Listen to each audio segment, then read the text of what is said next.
Good morning, folks.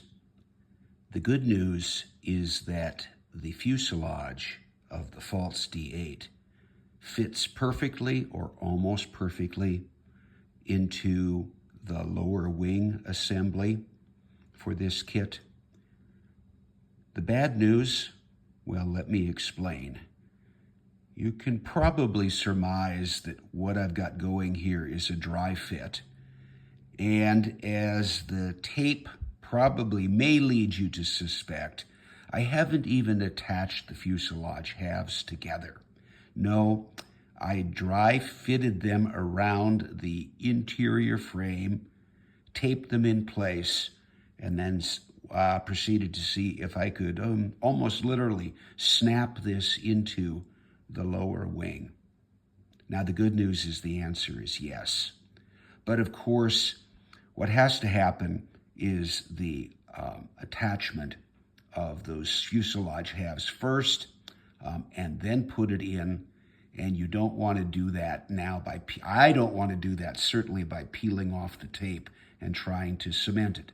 Besides that, and about the bad news, the fuselage halves don't come with locator pins and corresponding holes or indentation. No, as the thumbnail picture attempts to show, there are indentations, little semicircle hollowed out spots, 3 of them in fact. And what you do is one puts in these tiny, tiny little ball bearings and nestles them in on one side, and then puts in a microscopic drop of CA glue on the other side and gets everything lined up that way. You can see that they gave me 4 ball bearings under the assumption, presumably, that I'd lose at least one.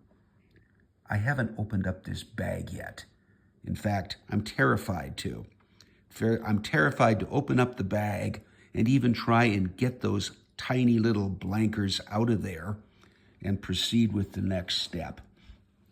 This could go horribly wrong based on other attempts for me to manipulate things not even close to being that small. But I must, and really I don't want to try and attach this fuselage really for good, for when it really counts with CA glue, without having those ball bearings in place. I get the logic, I understand it, it'll make things work. You know, it should make everything work perfectly, provided I do it right. Okay, a long explanation, but I could foresee that this sits on the table here, this being the model as is, for quite a while before I buck up the courage to try and do this.